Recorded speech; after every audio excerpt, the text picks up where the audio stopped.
ब्रह्मा विष्णु महेश अजर अमर नहीं है। इनका भी आविर्भाव अर्थात जन्म तथा तिरोभाव अर्थात मृत्यु होती है। प्रमाण के लिए देखिए देवी भागवत महापुराण। ब्रह्मा, मैं, विष्णु और शिव ये तुम्हारी प्रभाव से जन्मवान है।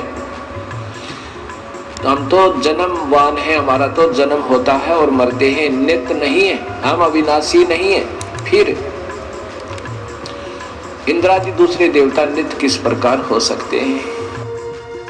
कृपया अवश्य सुनिए जगत गुरु तत्वदर्शी संत रामपाल जी महाराज के अमृत वचन।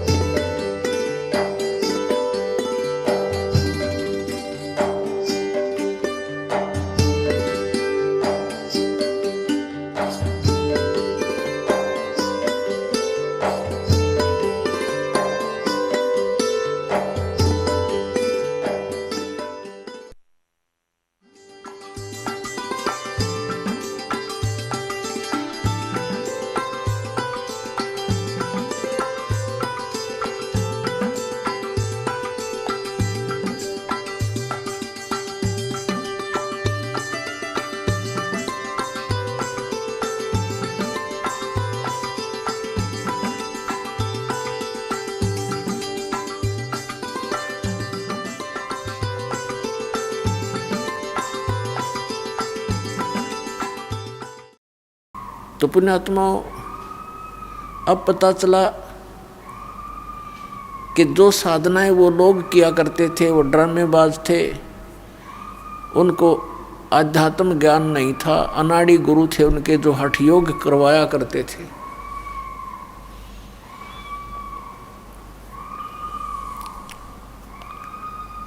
अब देखो ये गलत साधना के कारण ये क्या हालत हो रही है इस प्राणी की, जो भूत बनकर इस बहन में चिल्ला रहा है। लाउड स्पीकर भी फेल कर रखा है इसने, इतना जोर से चिल्ला रहे हैं। अपने आत्माओं, ऐसी दुर्गति प्राणियों की हम सभी की कई कई बार होली सत साधना ना मिलने से और मनमुखी मनमाने आचरण करने से हम ऐसे ही असंख्यों बार अपने जीवन को बर्बाद करके चले गए। मानुष जन्म दुर्लभ है ये मिले न बारंबार, तरवर से पत्ता टूट गिरे वो बहोर न लगता डारे। परमात्मा कहा करते, गुण तीनों की भक्ति में ये भूल पड़ो संसार, कहे कबीर निज नाम बिना कैसे उतरो पार। तीन देव की जो करते भक्ति उनकी कदे ना होवे मुक्ति।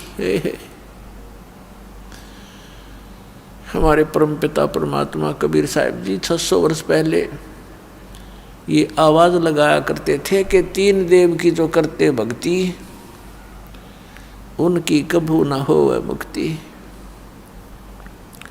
गुण तीनों की भक्ति में ये भूल पड़ो संसार, कहे कबीर निज नाम बिना कैसे उतरो पारे।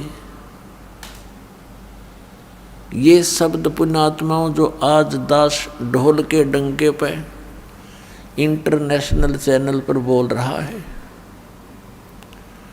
आज से अगर 20 वर्ष पहले भी ये बोल दिए जाते तो ये खड़दू उतरवा देते नकली संत और पंथ और ये नकली मंडलेश्वर गुरु ब्राह्मण।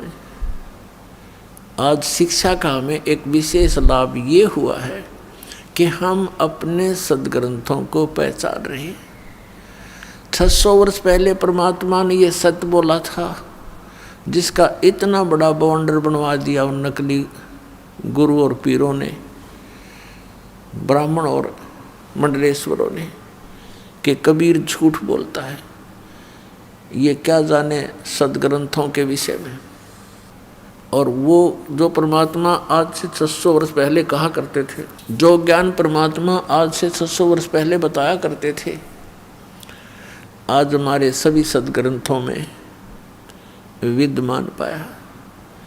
परमात्मा क्या कहा करते थे? धर्मदास ये जग बोराना, कोई न जाने पद निर्वाणा। यही कारण मैं कथा पसारा, जग से कहिए एक राम नियारा है। परमात्मा कहते थे धर्मदास सुन अमर कहानी, अपनी महिमा हम आप बखानी। कि ये अमर कहानी सुन ले, हमने अपनी महिमा आप बतानी पड़ी। धर्मदास ये जग बोराना, कोई न जाने पद निर्वाणा। यही कारण मैं कथा पसारा, जग से कहिए राम नियारा। यही ज्ञान जग जीव सुनावो, सब जीवों का भरम नसावो। अब मैं तुमसे कहूँ चिताई, त्रिदेवन की उत्पत्ति बाई। कुछ संक्षेप कहूँ गहुराई, सब संशय तुम्हारे मिट जाई। भरम गए जग वेद पुराना, आदि राम का भेद न जाना। राम राम सब जगत बखाने, आदि राम कोई बिरला जाने। ज्ञानी सुने सो हृदय लगाई, मूर्ख सुने तो गम ना पाई। परमेश्वर कबीर साहिब जी कहा करते थे, आज से 600 वर्ष पहले परमात्मा ने ये ज्ञान अपनी प्यारी आत्मा धर्मदास साहिब जी को सुनाया था। आपको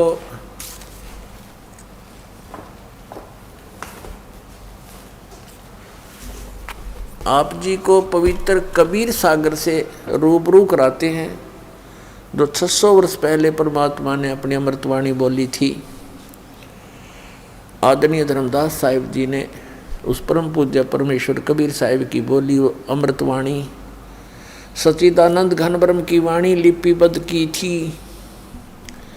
और 600 वर्ष पहले परमात्मा ने वो ज्ञान दिया था जो हमारे हिंदू धर्म के ये नकली गुरु ब्राह्मण ऋषि मंडलेश्वर ये भी नहीं बता पाए। ब्रह्मा विष्णु महेश को भी पता नहीं अपने विषय अपनी जानकारी और यथार्थ ज्ञान अध्यात्म ज्ञान उनको पता नहीं। उनको भी अपने पिता का ज्ञान नहीं, माँ का पता लग गया।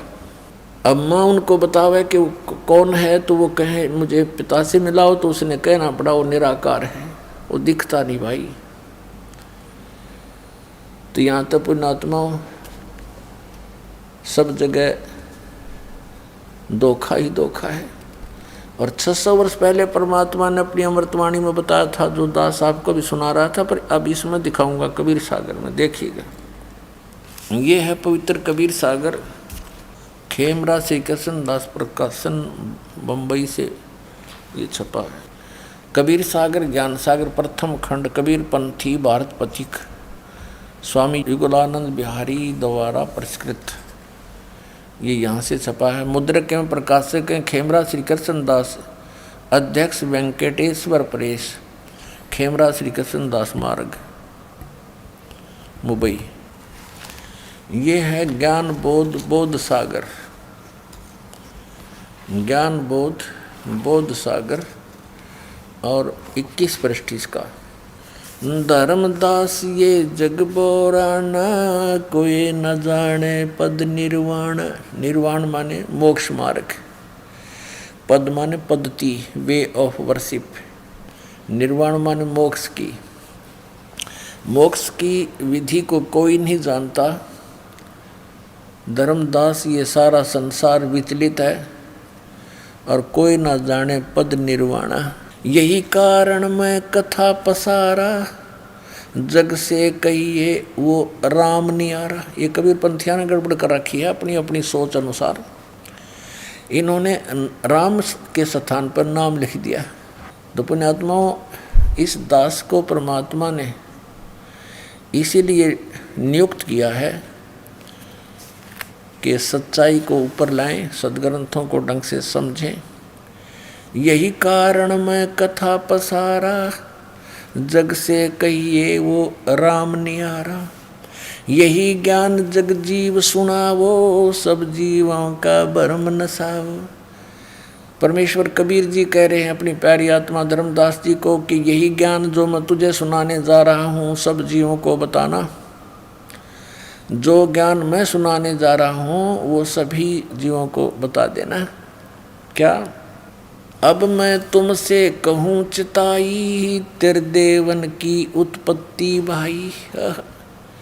अब मैं तुमसे इन तुम्हारे तीनों देवताओं की, श्री ब्रह्मा जी, श्री विष्णु, श्री शिव जी की उत्पत्ति यानी जन्म बताता हूँ कैसे हुआ। कुछ संक्षेप कहूँ गहुराई, सब संशय तुमरे मिट जाई। भरम गए जग वेद पुराना, आदि राम का वेद न जान्या। आदि राम, राम राम सब जगत बखाने, आदि राम कोई बिरला जाने। अब देखो इन्होंने कोशिश की है मिलावट करने की, काट पीट करने की, और यहाँ स्पष्ट है। देखो, राम राम सब जगत बखाने। राम राम तो सब कहते हैं, पर आदि यहाँ राम होना चाहिए था। आदि राम जो सबसे पुरातन परमात्मा है, उसके विषय में कोई बरला ही जानता है। भरम गए जग वेद पुराना, आदि राम का वेद न जाना। ये नाम गलत लिखा है, यहाँ भी राम आना चाहिए था। अब जो कथा मैं सुनाने जा रहा हूँ, बुद्धिमान व्यक्ति तो हृदय से लगाएंगे। जो अच्छी आत्माएं होंगी वो तो सुनेंगी प्रेमतः, और मूर्ख होंगे वो सुनेंगे नहीं। अब क्या बताते हैं परमात्मा के जो कथा, जो ज्ञान ब्रह्मा विष्णु महेश जी की उत्पत्ति और सृष्टि रचना कैसे हुई, इसको बुद्धिमान व्यक्ति प्रमाणों को देखकर तो तुरंत मान जाएंगे, और मूर्ख हैं रूढ़िवादी वो फिर मानने नहीं, उनका यह बात समझ में आवे को नहीं। क्या बताते हैं? अब मैं तुमसे कहूँ चिताई, तेरे देवन की उत्पत्ति भाई। ज्ञानी सुने सो हृदय लगाई, मूर्ख सुने तो गम ना पाई। गम माने उसका समझ में ना आवे। अब माँ अष्टंगी पिता निरंजन, ये जमदारुण वंशन अंजन। पहले कीन निरंजन राई, पीछे से माया उपजाई। माया रूप देख अति शोभा, देव निरंजन तन मन लोभा। कामदेव धर्मराय सताए, देवी को तुरंत दर खाए। पेट से देवी करी पुकारी, हे साहेब मोह करो उबारी। टेर सुनी सतगुरु ता आए, अष्टंगी के बंद छुड़वाए। इस काल भगवान ने दुर्गा के साथ दुर्व्यवहार करना चाहा था, इसने सूक्ष्म रूप बनाया और काल ने मुंह खोल रखा था इस ज्योति निरंजन ने बदतमीजी से। वो उसके मुख के माध्यम से पेट में चलेगी। एक सिद्धि होती है लघु दीर्घ हो जाना, छोटे से छोटा हो जाना, अदृश्य हो जाना और बहुत बड़ा आकार बना लेना, विराट टाइप। तो क्या कहते हैं? टेर सुनी तहाँ हम आए। परमात्मा कहते हैं हम वहाँ गए। फिर यहाँ सतगुरु लिखा है, ये कबीर पंथियों ने थोड़ी गड़बड़ी सी कर रखी है इसमें। और अष्टंगी के बंध छुड़वाए। धर्मराय को, अब देखो 22 पृष्ठ पे, धर्मराय को हिकमत की, दीनागत लिखा, हिकमत की ना, नख रेखा से भग कर लीना। धर्मराय करे भोग बिलासा, माया को रही तब आशा। 3 पुत्र अष्टंगी जाए, ब्रह्मा विष्णु शिव नाम धराए। 3 देव विस्तार चलावे, इनमें ये जग धोखा खावे। दुर्गा को फिर गर्भ रहा, कहते हैं धर्मराय किन्ने भोग विलासा, माया को रही तब आशा। और 3 पुत्र अष्टंगी जाए, ब्रह्मा विष्णु शिव नाम धराए। 3 पुत्र 3 देव विस्तार चलावे, इनमें यो जग धोखा खावे।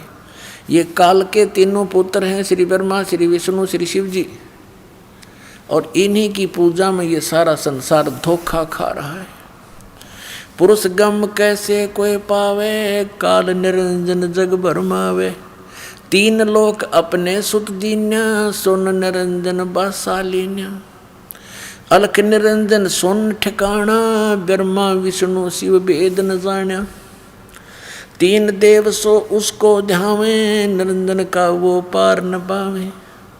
अलख निरंजन बड़ा बटपारा, 3 लोक जीव करे आहारा।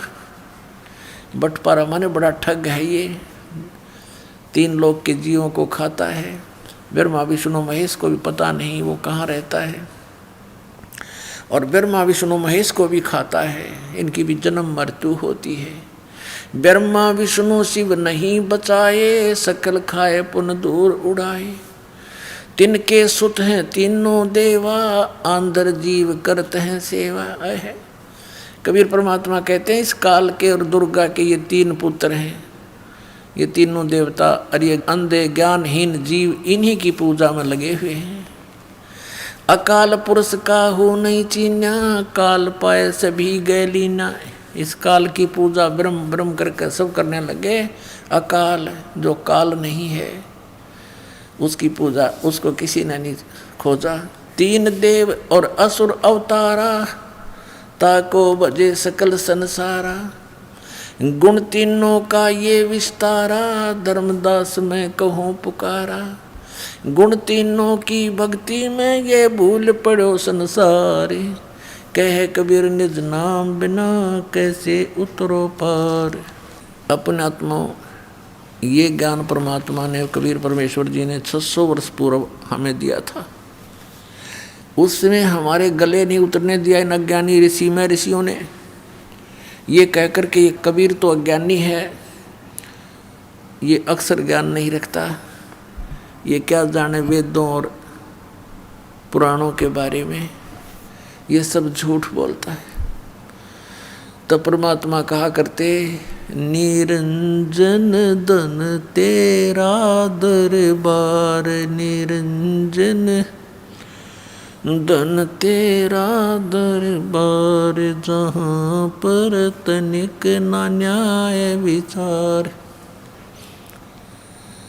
वैसा उड़ मुल मुल खासा, गल मोतियों के आर। वैसा उड़ मुल मुल खासा, गल मोतियों के आर।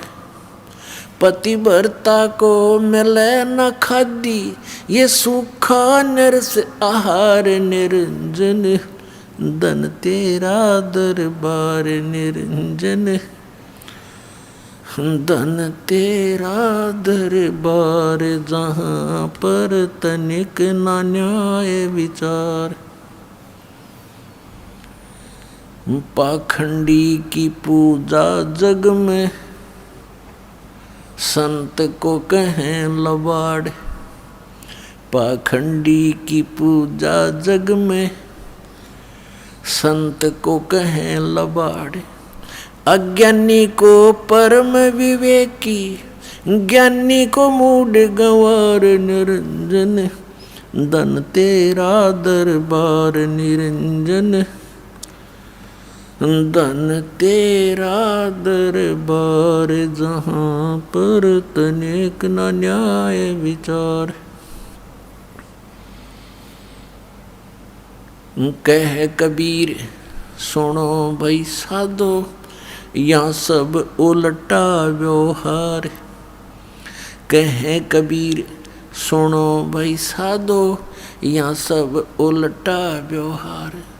सच्चों को तो ये झूठा बतावें, इन झूठों का एतबार। निरंजन धन तेरा दरबार, निरंजन धन तेरा दरबार जहाँ पर तनिक ना न्याय विचार। अब परमात्मा ये कहा करते थे कि इन पाखंडिया की पूजा जग में, और कबीर परमेश्वर को कहते हैं ये तो लबाड़ है। लबाड़ माने जो मुंह में आववाए बोल देता है, वही कह देता है कि ब्रह्मा विष्णु महेश नासवान है, इनकी जन्म मृत्यु होती है और इनकी माता अष्टंगी है, इनका पिता ज्योत निरंजन है। कहती है झूठा है, झूठ बोलता है, ये सदग्रंथों पुराणों को क्या जाने, क्योंकि ये संस्कृत भाषा में लिखे हैं और संस्कृत भाषा के पढ़ने का अधिकारी केवल एक ब्राह्मण वर्ग होता था। यही ऋषि होते थे, यही मैं ऋषि होते थे, मैं ऋषि दानंद जैसे नकली। और इन्होंने बट्ठा बैठा दिया।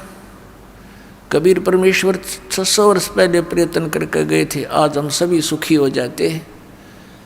एक भगवान होता, एक ज्ञान होता, एक ही भक्ति होती, अपनी भक्ति करके हम अपने सतलोक में चले जाते। आने वाली पीढ़ियां अभी भक्ति करके सुखी हो करके सतलोक चले जाते। तो ये तो एक यूनिवर्सिटी है ये पृथ्वी, समझो दूसरे शब्दों में। और मानव शरीर प्राप्त प्राणी इसमें प्रवेश पाए हुए हैं। तो इस यूनिवर्सिटी यानी विद्यालय में, महाविद्यालय में हमने अपनी ट्रेनिंग भक्ति, अपनी शिक्षा प्राप्त करके डिग्री प्राप्त करी और गए, अब नौकरी मिल लगी सतलोक में। अब यहाँ जिन्होंने ब्रह्म तक की पूजा की वो ब्रह्म लोक में जाकर नौकरी प्राप्त कर ली, वहाँ इनको पद मिल गया।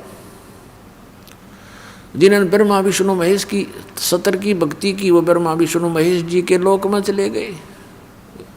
और इनके लोकों में गए हुए प्राणी फिर पुनर्जन्म को प्राप्त होते हैं।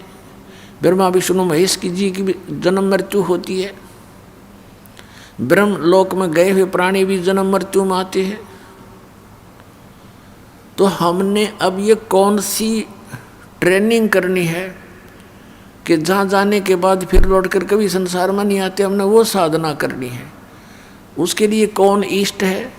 वो परम अक्षर ब्रह्म हमारा इष्ट है और उसका नाम कबीर देव है। अब उसकी भक्ति करेंगे, हम सतलोक चले जाएंगे। अपना आत्मा अब भगवान का पता चलेगा आपको, क्योंकि हमने परमात्मा को पहचानना है।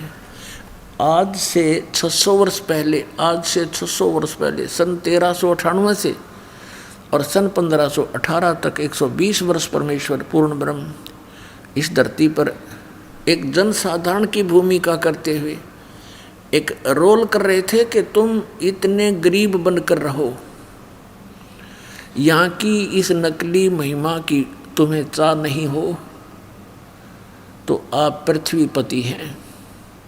और जो पृथ्वीपति बनना चाहते हैं वो खाकपति हैं, लास्ट में उनके पास खक नहीं होता। और ये पृथ्वी तो काल की है, इसने धोखा देने के लिए यहाँ पर ये नकली सुख दे रखा है, इससे बचना पड़ेगा। और कहते हैं परमात्मा में विश्वास दृढ़ कराने के लिए दिखाया मालिक ने रोल करके कि जिस प्रकार मैं साधना करता हूँ, अन्य देव की पूजा नहीं करता हूँ, कबीर परमेश्वर जी ने बताया। और कोठी बंगले भी मेरे पास नहीं, मेरा कोई व्यापार बिजनेस नहीं, कपड़ा बुनकर कति निर्धन व्यक्ति जैसा एक आचरण किया। हमें विश्वास दृढ़ कराने के लिए कि घना धन भी आवश्यक नहीं। कोई नहीं सोचा घना धन हो, घना दान कर दूं इसीलिए मैं मोक्ष प्राप्ति कर लूँगा, फिर तो गरीबों का नंबर आता ही नहीं। लेकिन ऐसा भी नहीं है कि दान करने वाले या घने धनी लोग भी पार ना होंगे।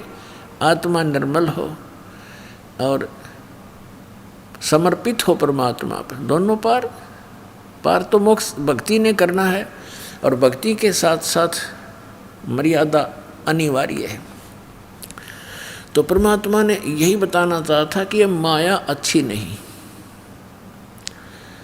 टोटे में भक्ति करे, सोए सही सपूत, ये मायाधारी मस्करे ना जाने कितने जालिए ऊत।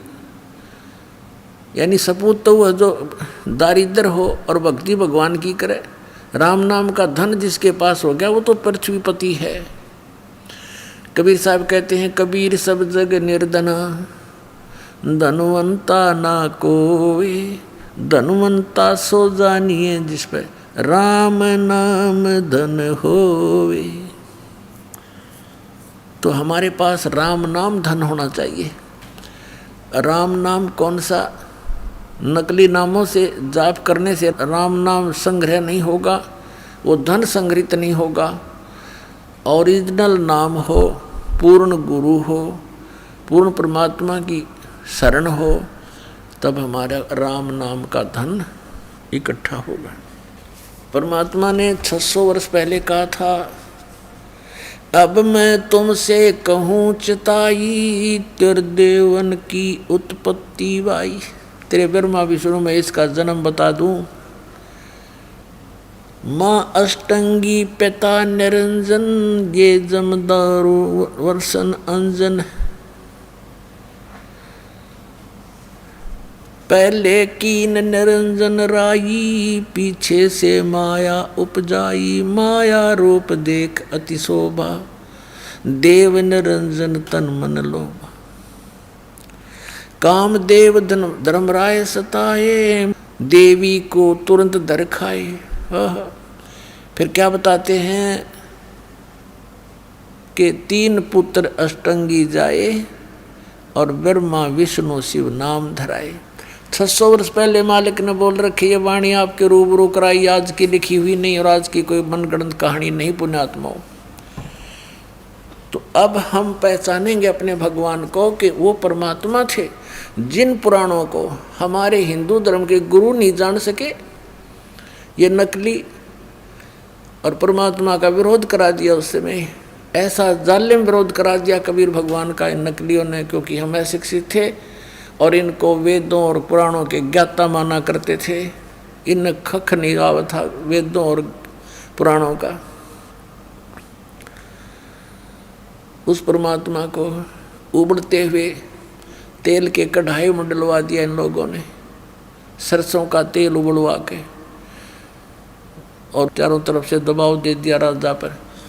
और परमात्मा को उस उबलते हुए सरसों के तेल के कढ़ाई में मारना चाहा, लेकिन मालिक थे बैठ के जाकर आराम थे। हर देख रहे हैं ठाठ से भगवान को, हाय है अविनाशी थे वह, अविनाशी परमात्मा है वो, अमर प्रभु हैं।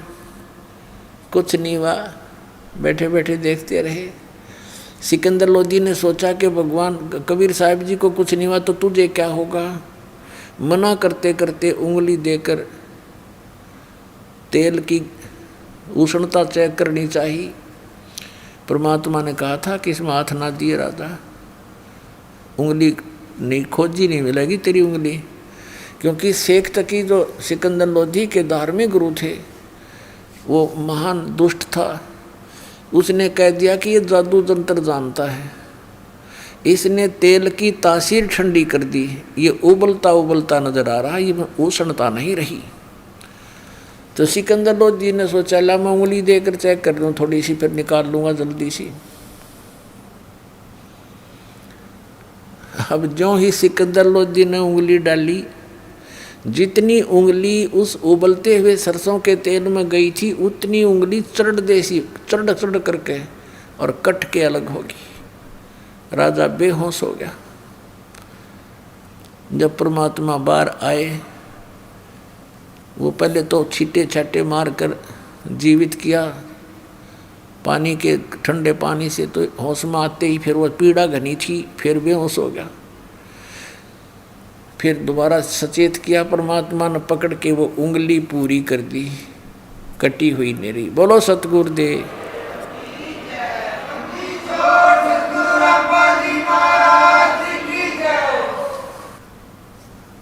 और फिर बहुत से यातनाएं परमात्मा को दी।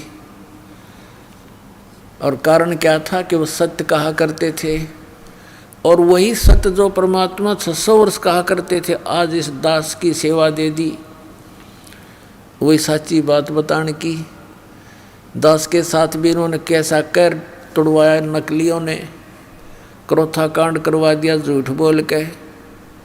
ऐसे निर्मल ज्ञान को बता के वहाँ तो बकवाद करते हैं। इस पृथ्वी पर ऐसा शुभ समागम नहीं है, और इसको ये बकवाद बतावे थे। पुण्यात्माओं, समर्थ हमारे साथ है। ऐसा कहर तोड़ा, इतनी झूठ बोली, इतनी बकवाद गढ़ दी। यदि मालिक साथ ना होते हमारा नामो निशान नहीं मिलता। समर्थ साथ है, उनका किया, उनका चलाया हुआ ये मार्ग है। इस मार्ग में, परमात्मा के मार्ग में जो अवरोध पैदा करता है वो अंधा गधा है। एक अंधा गधा था, रेल की पटड़ी पर खड़ा बेचारा। उधर से गाड़ी आ रही थी। अंधे गधे ने सोचा तुझे कोई छेड़छाड़ करने के लिए आ रहा है। जिधर से गाड़ी आने की आहट आ रही थी उसी तरफ उसने अपने पिछले पैर कर दिए और तैयारी पकड़ ली कि ये मुझे डिस्टर्ब करने वाला निकट आएगा तो दोनों दुलत्ती मारूंगा। तैयार कर ली। अंधा खड़ा आप रेल के मार्ग में और बताओ कि मुझे डिस्टर्ब करने कौन आ रहा है। तो ट्रेन ने तो आना ही था। और अंधे गधे ने दोनों लात मारी, उठा के पटक दिया, दूर पड़ा जाके। तो इन अंधे गधे हैं जो इस मार्ग में अवरोध पैदा करेंगे। वो इंसान नहीं, शैतान है। अंत में उनका उस गधे वाला ही हाल करेगा भगवान। तो पुण्यात्माओं, वही ज्ञान जो भगवान बताया करते थे, आज उन्हीं का दिया हुआ दास पे मेर करी दाता ने के बेटा खोज ले इन सदग्रंथों के खजाने में। जो मैंने बोले वचन सारे सच्चे पाएंगे। वेद कतेब झूठे ना भाई, झूठे हैं जो समझे नाही। आदरणीय धर्मदास साहिब जी को परमात्मा जिंदा महात्मा के रूप में मथुरा में मिले थे। वो वहाँ पूजा पाठ करने गया हुआ था तीर्थ यात्रा पे। बहुत सा ज्ञान दिया।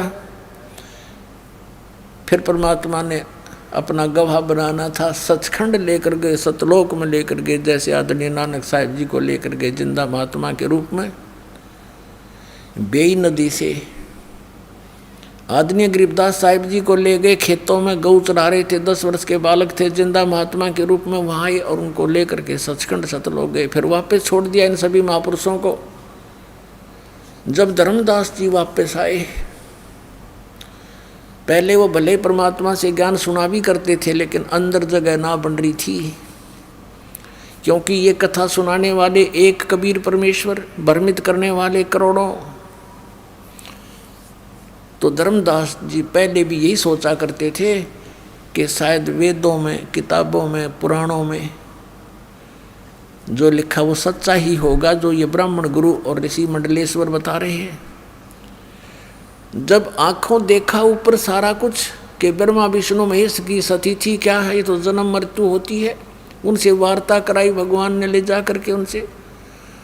जैसे आदरणीय नानक साहिब जी मर्दाना और बाला को साथ लेकर के ऊपर के लोकों में जहाँ तक ये पहुँच सकते थे वहाँ तक गए, उनसे वार्ता की और उनके सामने करवाई ताकि ये समझ सकें कि सच्चाई क्या है। तो ऐसे ही धर्मदास जी को सब ब्रह्मांड चेक दिखाकर तीसरे दिन वापस छोड़ा था। फिर धर्मदास जी ने कहा था, हे परमात्मा, इसका मतलब तो ये सिद्ध है कि वेद और कतेब झूठे हैं जो उनमें लिखा है कि ब्रह्मा विष्णु महेश सर्वेश्वर हैं।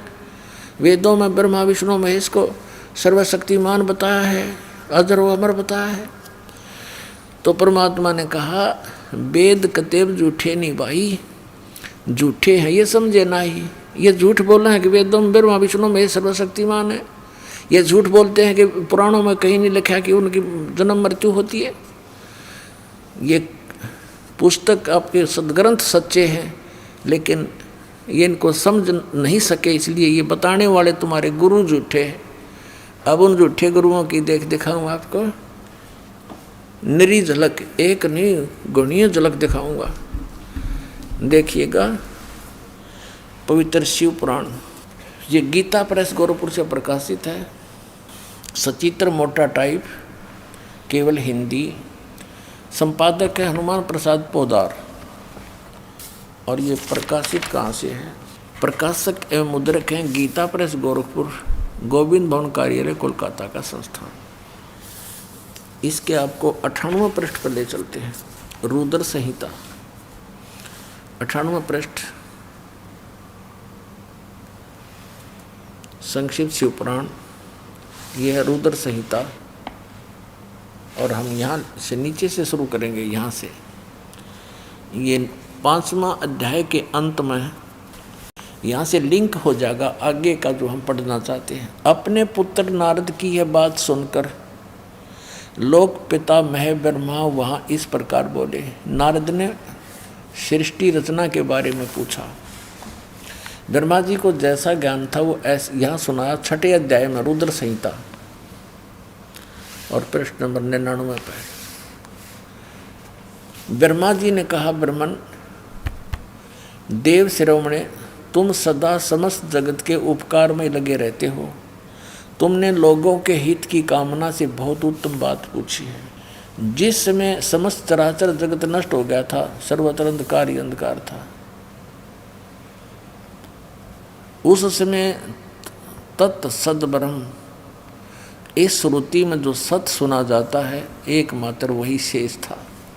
100 पृष्ठ पे जिस परब्रह्म के विषय में ज्ञान और अज्ञान से पूर्ण उक्तियों द्वारा इस प्रकार विकल्प किए जाते हैं, उसने कुछ काल के बाद द्वितीय की इच्छा प्रकट की। उसके भीतर एक से अनेक होने का संकल्प उदित हुआ। तब उस निराकार परमात्मा ने अपनी लीला शक्ति से अपने लिए मूर्ति माने आकार की कल्पना की। फिर वो क्या बना देखिएगा। जो मूर्ति रहित परम ब्रह्म है उसकी मूर्ति भगवान सदाशिव हैं। ये सदाशिव कौन है? ये काल है, आगे पता लगेगा। ये ब्रह्म है, ब्रह्मा विष्णु महेश का पिता है। अर्वाचीन और प्राचीन विद्वान उन्हीं को ईश्वर कहते हैं। उस समय एकाकी रहकर स्वेच्छानुसार विहार करने वाले उन सदाशिव ने अपने विग्रह से स्वयं ही एक स्वरूप भूता शक्ति की सृष्टि की। विग्रह माने शरीर से। अब ये ब्रह्मा विचलित है। कबीर परमात्मा ने इनको ज्ञान देने की चेष्टा भी की थी, पर उनसे सुना हुए ज्ञान को दूसरी तरह घुमाकर बता रहा है कि सदाशिव ने अपने शरीर से एक स्त्री की उत्पत्ति की जो उनके अपने श्रीअंग से कभी अलग होने वाली नहीं थी। उस पराशक्ति को प्रधान प्रकृति गुणवती माया जो काल के शरीर से निकली, उसके क्या नाम है? बुद्धि तत्व की जननी तथा विकार रहित बताया है। वह शक्ति अंबिका कही गई है। उसी को प्रकृति, दुर्गा को प्रकृति भी कहते हैं, ये याद रखना। सर्वेश्वरी त्रिदेव जननी ब्रह्मा विष्णु महेश की जन्म देने वाली तीनों की माता, नित्य और मूल कारण भी कहते हैं। सदाशिव द्वारा प्रकट की गई उस शक्ति के 8 भुजाएं हैं। हो गया स्पष्ट कि ये माँ अष्टंगी पिता निरंजन, ये जमदारुण वंशन अंजन। 3 पुत्र अष्टंगी जाए, ब्रह्मा विष्णु शिव नाम धराए। और आगे देखिए कंसेप्ट। नाना प्रकार के आभूषण उसके श्रीअंगों की शोभा बढ़ाते हैं। वह देवी नाना प्रकार की गतियों से संपन्न है और अनेक प्रकार के अस्त्र शस्त्र धारण करती है। हो गया स्पष्ट कि काल के शरीर से कौन निकली? या निकली, देखो या निकली, या अष्टंगी है और 8 अंगों में अस्त्र शस्त्र धारण करती है। ये देखिएगा, ये निकली अष्टंगी, 8 भुजाओं वाली, इसको अष्टंगी कहते हैं। अब हम शिवपुराण पढ़ रहे हैं, ये देखिएगा। उसको प्रकृति भी कहते हैं और उसकी 8 भुजाएं हैं। अष्टंगी है, वो तीनों देवताओं की माता है और वो अनेक प्रकार के अस्त्र शस्त्र धारण करती है। एकाकिनी होकर भी वह माया संयोग वसात अनेक हो जाती है। वे जो सदा शिव हैं उन्हें परम पुरुष ईश्वर शिव शंभु और महेश्वर कहते हैं। अब देखना ये रुद्र संहिता का, अब हम छठा अध्याय पढ़ रहे हैं 101 पृष्ठ पे। अब ये क्या कि वे अपने सारे अंगों पर भस्म रमाए रहते हैं। वो सदाशिव कहें जिसको, ये जिसको इस पृष्ठ पे यहाँ भगवान सदाशिव हैं। अर्वाचीन और प्राचीन विद्वान उसी इन्हीं को महेश्वर कहते हैं। ये कौन है? वे अपने सारे अंगों पर भस्म रमाए रहते हैं। उन काल रूपी ब्रह्म ने, इसको काल कहो चाहे ब्रह्म कहो, सरपुरुष कहो, और गीता ज्ञानदाता यही है, श्री कृष्ण में प्रवेश करके बोल रहा है। उन काल रूपी ब्रह्म ने एक ही समय शक्ति के साथ है, यो नाथ नहीं, शक्ति के दुर्गा के साथ शिवलोक नामक अक्षेत्र का निर्माण किया था। उस उत्तम अक्षेत्र को काशी कहते हैं। वे प्रिया और प्रियतम शक्ति और शिव यानी पति पत्नी रूप में रहते हैं। प्रिया और प्रियतम जो परमानंद स्वरूप है उस मनोरम क्षेत्र में नित्य निवास करते हैं। मुने शिव और शिवा ने, काशीपुरी परमानंद रूपिणी है। मुने शिव और शिवा ने यानी दुर्गा और काल ने, काल और दुर्गा ने प्रलय काल में भी कभी इस क्षेत्र को अपने सानिध्य से मुक्त नहीं किया। देवर से एक समय ब्रह्मा जी बता रहे अपने पुत्र नारद को, एक समय उस आनंद वन में रमण करते हुए शिवा और शिव के मन में ये इच्छा हुई, दुर्गा और काल के मन में, कि दूसरे पुरुष की सृष्टि करनी चाहिए, यानी कोई पुत्र उत्पन्न करना चाहिए, जिस पर सृष्टि संचालन का महान भार रखकर हम दोनों केवल काशी में रहकर इच्छा अनुसार विचरें और निर्वाण धारण करें। ऐसा निश्चय करके शक्ति सहित सर्वव्यापी परमेश्वर शिव ने, इस काल ने अपने वाम भाग के 10वें अंग पर अमृत मल दिया। फिर तो वहाँ से एक पुरुष प्रकट हुआ, यानी इन्होंने पति पत्नी व्यवहार किया काल और दुर्गा ने, और वहाँ से एक पुत्र की उत्पत्ति हुई। देखिएगा 102 पृष्ठ पे, 102 पृष्ठ पे शिव ने कहा, वो बालक उत्पन्न हुआ, उसके कहा कि वत्स, काल ने कहा बेटा व्यापक होने के कारण तुम्हारा विष्णु नाम विख्यात हुआ। अब ये छठा अध्याय समाप्त हुआ। अब ये 7वां प्रारंभ हुआ रुद्र संहिता का, और 103 पृष्ठ पे ब्रह्मा जी अपने विषय में बताते हैं। ये तो विष्णु की उत्पत्ति बता दी ब्रह्मा जी ने, अपने विषय में बताते हैं कि ब्रह्मा जी कहते हैं देवर से, तत्पश्चात कल्याणकारी परमेश्वर सांब सदाशिव ने, इस काल ने दुर्गा के साथ वही व्यवहार किया, पूर्ववत प्रयत्न करके मुझे अपने दाहिने अंग से उत्पन्न किया। सीधी सी बात है। आगे तो ये नहीं इतना कुछ लिख रखा है, आदमियों में मेंटल हो जाए पढ़ता पढ़ता। हमने अपने काम की वस्तु लेनी है। अपने आत्माओं, यहाँ इस पवित्र पुराण ने ये तो सिद्ध कर दिया कि ब्रह्मा और विष्णु की उत्पत्ति दुर्गा और सदा शिव यानी काल रूपी भगवान से हुई, ये इनके पुत्र हैं। अब यहाँ अनुवाद करता इस बात से विचलित हो गया कि शिव से शिव की उत्पत्ति कैसे लिखूँ, इसमें तो लिखा हुआ है, यहाँ तो लिखा नहीं। लेकिन आगे कहते चोर चुरावे तुमबड़ी, वो गड्ढे पानी में, वह गड्ढे वह ऊपर आवनो, सच्चाई छानी ना। ये देखिएगा, ये वही शिव पुराण है, हम आपको सुना रहे हैं। अब हम इसके 110 पृष्ठ पे आपको ले चलते हैं। ये रुद्र संहिता ही चल रही है, और संक्षिप्त शिवपुराण 110 पृष्ठ पे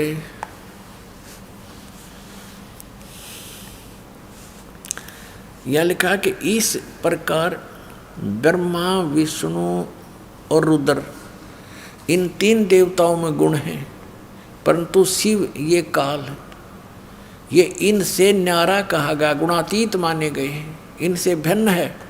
गीता जी अध्याय नंबर 7 के श्लोक नंबर 12 में ये कहता है कि तीनों गुणों रजगुण सतगुण तमगुण से जो कुछ भी हो रहा है इसका निमित्त कारण मैं ही हूँ, लेकिन मैं इनमें नहीं और ये मुझ में नहीं। तो यहाँ भी ये स्पष्ट किया है कि वो इनसे न्यारा है। अब यहाँ भी कंसेप्ट क्लियर नहीं हो पाया कि भी रुद्र भी कह दिया अब यहाँ आप दिखाते हैं, आपको प्रश्न नंबर 24 पर आते हैं शिव पुराण के। ये देखो, एक समय क्या हुआ, ब्रह्मा और विष्णु जी का आपस में इस बात पर युद्ध हो गया कि ब्रह्मा जी कहता है विष्णु जी को कि मैं तेरा बाप हूँ, तेरी उत्पत्ति मुझसे हुई है क्योंकि मैं सबकी सृष्टि करता हूँ। विष्णु जी कहने लगे नहीं, मैं तेरा पिता हूँ, तू मेरी नाभि कमल से उत्पन्न हुआ है। ये कारण क्या होता है कि जिन महापुरुषों ऋषियों ने साधना करी, हठ योग करके समाधिस्थ हुए, तो इस काल भगवान ने किसी को तो ब्रह्मा के रूप में दर्शन दे दिया, क्योंकि उसने स्वयं प्रतिज्ञा कर रखी है कि मैं किसी के सामने अपने वास्तविक रूप में नहीं आऊँगा। तो ये कभी अपने पुत्र ब्रह्मा के रूप में दर्शन दे देता समाधि दशा में। तो जिस ऋषि ने समाधि दशा में ब्रह्मा जी के रूप में काल के दर्शन हो गए, उसने डंडोरा पीट दिया, मुनादी कर दी और ब्रह्मा जी के पास आकर कहने लगे, हे भगवान आप तो खुद परमात्मा हो, मैंने साधना करके आपको खोज लिया है। हर ब्रह्मा जी को पता भी कोई नहीं क्या कह रहे हैं, लेकिन एक ने, दो ने, 10 ने ऐसे कहा तो ब्रह्मा जी फूल गए, चौकस हो गए, सचमुच मैं ही भगवान हूँ। फिर तो ऐसे ही किसी को विष्णु जी के रूप में दर्शन दे दिए, तो वो विष्णु जी को कहता है कि खुद भगवान है, अपने को छुपाए बैठे हैं, ये तो परम पिता हैं, मैंने समाधि दशा में इनके दर्शन हो गए, मैंने खोज लिया भगवान ये परमात्मा है। ऐसे ही किसी को उसने शिव रूप में दर्शन दे दिए, अपने पुत्र तमोगुण शिव के रूप में। तो उन ऋषियों ने भगवान शिव को भगवान सिद्ध कर लिया।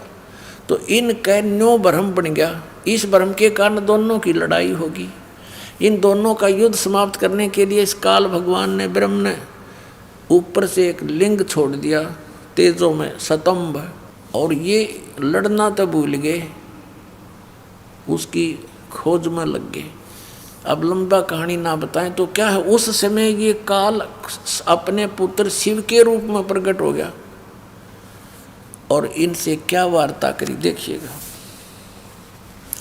ये विद्वेश्वर संहिता है, संक्षिप्त शिव पुराण 24 पृष्ठ पे ये लिंग बीच में खड़ा कर रखा है, ये ब्रह्मा जी और विष्णु जी के बीच में। फिर वो स्वयं आकर के इनके सामने खड़ा हो जाता है। फिर इनकी आपस में क्या वार्ता होती है ये देखिएगा। प्रश्न नंबर 25 पे विद्वेश्वर संहिता। ब्रह्मा और विष्णु ने पूछा, प्रभो इस काल से पूछा, सृष्टि आदि 5 कृत्यों के लक्षण क्या है, यह हम दोनों को बताइए। भगवान शिव बोले, मेरे कृत्यों को समझना अत्यंत गहन है, तथापि मैं कृपा पूर्वक उनके विषय में बता रहा हूँ। ब्रह्मा और विष्णु सृष्टि, पालन और संहार, तिरोभाव और अनुग्रह, ये 5 ही मेरे जगत संबंधी कार्य हैं जो नित्य सिद्ध हैं। संसार की रचना जो आरंभ है उसी को सर्ग या सृष्टि कहते हैं। यहाँ क्या कहता है, पुत्रो, ब्रह्मा और विष्णु को कह रहा, पुत्रो तुम दोनों ने तपस्या करके कहता तुमने तपस्या कर ली और मैंने प्रसन्न होकर दे दिए। बता, इनने का जूत, इनने का सिर, ठेकेदारी आप ले रहा। कहता तुमने तपस्या कर ली और मैंने खुश होकर दे दिए। फिर तेरा बीच में कह रहे गए तपस्या करके अपना मेहनत मजदूरी करके प्राप्त किए। फिर भी देखो पुत्रो, तुम दोनों ने तपस्या करके प्रसन्न हुए मुझ परमेश्वर से सृष्टि और स्थिति नामक 2 कृत, ये 2 पोस्ट, 2 पद प्राप्त किए हैं। ये तुम बहुत प्रिय। इसी प्रकार मेरी विभूति स्वरूप रुद्र और महेश्वर ने है, यू मैं नहीं है, ने 2 अन्य उत्तम कृत्य संहार और तिरोभाव मुझसे प्राप्त किए, परंतु अनुग्रह नामक कृत दूसरा कोई नहीं पा सकता। अब देखो, अब क्या हो गए, 2 तो ये हो गए ब्रह्मा और विष्णु, इसने सृष्टि और स्थिति नामक के 2 जॉब मिल गई, और रुद्र और महेश्वर ये 4 हो गए, और 5वां यू बोलनिया। इतना स्पष्ट हो गया अपना आत्मा। अब ये भी सिद्ध करना पड़ेगा कि वो काल बोल रहा था, ये काल है ब्रह्मा विष्णु महेश का पिता और दुर्गा इनकी माता, अष्टंगी, 8 भुजाओं में शस्त्र ले रही, इसको अष्टंगी भी कहते हैं। ये देखिएगा। अब इसी पर इस 26 पृष्ठ पर ही अभी आप यहाँ पढ़ रहे थे और अब यहाँ पढ़ेंगे हम इसी पर। मैंने पूर्व काल में अपने स्वरूपभूत मंत्र का उपदेश किया है जो ओंकार के रूप में प्रसिद्ध है। वह महामंगलकारी मंत्र है। सबसे पहले मेरे मुख से ओंकार यानी ओम प्रकट हुआ जो मेरे स्वरूप का बोध कराने वाला है। ओंकार वाचक है, मैं वाच्य हूँ। यह मेरा मंत्र है, यह मंत्र मेरा स्वरूप ही है। प्रतिदिन ओंकार का निरंतर स्मरण करने से मेरा ही सदा स्मरण होता है। मेरे उत्तरवर्ती मुख से अकार का, पश्चिम मुख से उकार का, दक्षिण मुख से मकार का यानी ए ऊ और मैं, जिससे ये ओम बनता है, और पूर्ववर्ती मुख से बिंदु, ये जो ओम है इसके विषय बता रहा कि यू ए ऊ और यू पर बिंदु, तथा मध्यवर्ती मुख से नाद का प्राकट्य हुआ है। इस प्रकार 5 अवयवों से युक्त ओंकार का विस्तार हुआ। इन सभी अवयवों से, इन सभी पार्टों से ए ऊ मैं बिंदु और इस बिंदु से नाद से कहते ये एकीभूत होकर यह प्रणव ओम नामक एक अक्षर हो गया। ये ओम नामक एक अक्षर है ओम। इसको ओंकार कहो, इसको ओम कहो, और चाहे ऐसा लिखकर इसको एक अक्षर ओम कहो। ये ओम है, एक अक्षर हो गया, और ये मेरा मंत्र है। असली मंत्र कहता है ये है मेरा। अपने आत्माओं यहाँ इन्होंने ओम नमः शिवाय ये 5 अक्षर मंत्र बता दिया। ये कहीं भी मूल संस्कृत में ये नहीं, इसलिए इन्होंने अलग भाषा में लिखा है और हमने इसको ना समझ कर इन अज्ञानियों द्वारा अनुवाद किया हुआ इसका अर्थ लगा दिया, जबकि ये कोई मंत्र नहीं है ओम नमः शिवाय। ना गीता जी में, ना वेदों में, ना श्रीमद् भगवत गीता में, ना पवित्र 4 वेदों में। तो ये मनमुखी आचरण के नाम हैं जो हमें यूजलेस थे, कोई लाभ नहीं हुआ। पुण्यात्मा, परमात्मा ने जो 600 वर्ष पहले ज्ञान दिया था, आज वही ज्ञान हमारे सदग्रंथों में विद्यमान है। तो भगवान कौन है? Kabir is God, Kabir is God.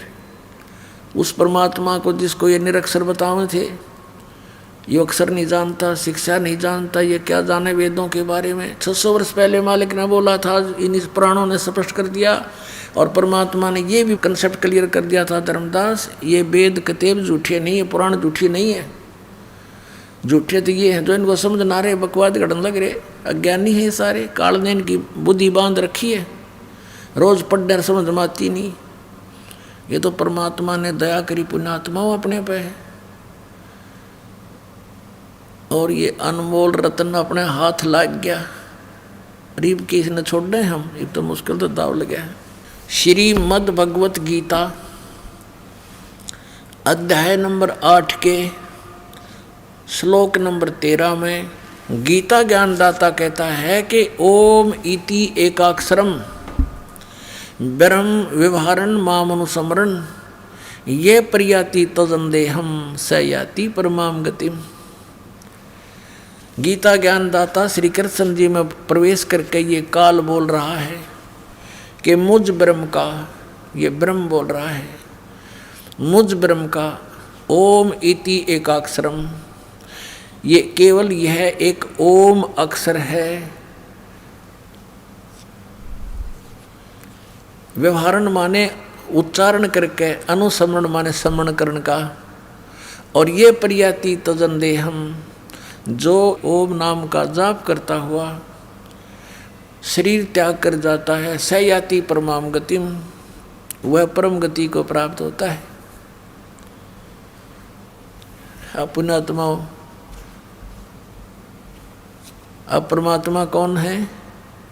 Kabir और कबीर कौन है? वो परम पूज्य परमात्मा जो जुलाहा धारण की भूमिका करके 120 वर्ष तक इस पृथ्वी पर रहे और काशी के अंदर प्रगट रहे। सहशरीर आए थे, सहशरीर चले गए थे। अब आपको थोड़ी झलक दिखाता हूँ, ये देखिएगा। श्रीमद् भगवत गीता, जयदयाल गोविंद का इसके अनुवादक हैं और गीता प्रेस गोरखपुर से प्रकाशित है। 8वां अध्याय, ये श्लोक नंबर 13। ओम इति एकाक्षरम ब्रह्म व्यवहारन माम अनुसमरन ये पर्याति तजंदेहम स याति परमाम गतिम माम ब्रह्म मुझ ब्रह्म का। ओम इति एकाक्षरम, ओम यह एक अक्षर है माम ब्रह्म का, व्यवहारन यानी उच्चारण करके, अनुसमन करता हुआ, ये प्रियाति तजंदेहम जो शरीर त्याग कर जाता हुआ, इसका सेवन करता हुआ और जाता है, सयाति परमाम गतिम, वो परम गति को प्राप्त होता। कौन सी परम गति से? ओम नाम के जाप से जो लाभ होना है वो क्या है? ब्रह्म गति, वो ब्रह्मलोक प्राप्ति है। और ब्रह्मलोक में गए हुए प्राणी भी जन्म मृत्यु में रहते हैं। ये देखिएगा 8वें अध्याय का, ब्रह्मलोक में गए हुए प्राणी भी पुनर्वृत्ति में है। यहाँ लिखा है कि अर्जुन ब्रह्मलोक पर्यंत, यानी ब्रह्मलोक में गए हुए सब तक, ये ब्रह्मलोक तक सभी लोग पुनरावृत्ति में हैं। वहाँ गए, इन पुनरावृत्ति का ये शटार लगा के उन्होंने नीचे विवेचन किया है, अर्थात जिनको प्राप्त होकर पीछे संसार में आना पड़े ऐसे।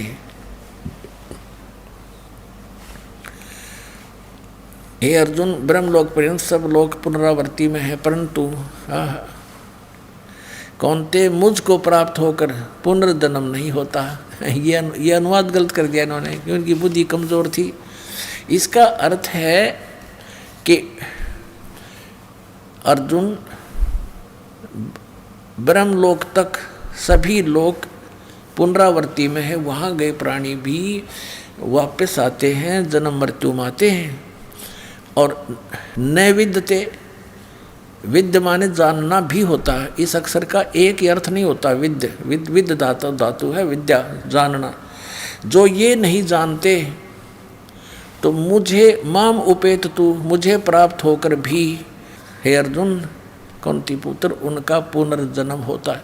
यदि हम इसका ये इन वाला अर्थ करें तो फिर देखिएगा पुण्यात्मा, अध्याय नंबर 4 के और श्लोक नंबर 5 और 9 में, गीता अध्याय नंबर 2 के श्लोक नंबर 12 में और अध्याय नंबर 10 के श्लोक नंबर 2 में स्पष्ट क्या कि अर्जुन तेरे और मेरे बहुत जन्म हो चुके, तू नहीं जानता मैं जानता हूँ। तो फिर ये कहना कि मुझे प्राप्त होकर उनकी जन्म मृत्यु नहीं होती, ये अनुवाद गलत है। ये देखिएगा अध्याय नंबर 4 का और श्लोक नंबर ये 5 है, यहाँ से शुरू होता है। बहुनानी यहाँ से पढ़ेंगे। हे प्रणतम अर्जुन, मेरे और तेरे बहुत से जन्म हो चुके हैं, उन सबको तू नहीं जानता मैं जानता हूँ। सीधा हो गया कि मेरे और तेरे बहुत से जन्म हो चुके हैं, इसका मतलब ये नासवान है। फिर 9 में यही 8वें अध्याय का 9वां श्लोक यहाँ पर है। अर्जुन मेरे जन्म और कर्म दिव्य अर्थात निर्मल और अलौकिक हैं, दिव्य हैं, अलौकिक हैं। इस प्रकार जो मनुष्य तत्व से जानता है, जानने वाला शरीर को त्याग कर फिर जन्म को नहीं प्राप्त होता, किंतु मुझे ही प्राप्त होता है। अब यहाँ भी इन्होंने अपने हिसाब से बताया कि उनका पुनर्जन्म होता है। अब यहाँ स्पष्ट कह रहा है कि मेरे और तेरे बहुत जन्म हो चुके हैं, तो नहीं जानता, मेरे जन्म और कर्म दिव्य हैं। और दूसरे अध्याय के 12वें श्लोक में ये देखिएगा, अध्याय नंबर 2 का और श्लोक नंबर 12,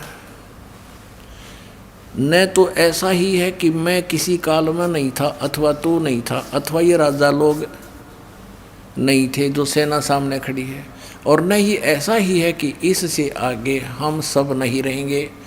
कहने का भाव यह है कि तू ये ना सोचे कि अर्जुन तू और मैं अभी वर्तमान में ही जन्मे हैं, हम और ये सामने सैनिक, ये राजा लोग पहले भी थे और आगे भी जन्म होगा। इसे सिद्ध हो गया कि गीता ज्ञानदाता की जन्म मृत्यु होती है, स्वयं स्वीकारा है। और ये दूसरे अध्याय के 17वें श्लोक में कह रहा है कि अविनाशी तो उसको जान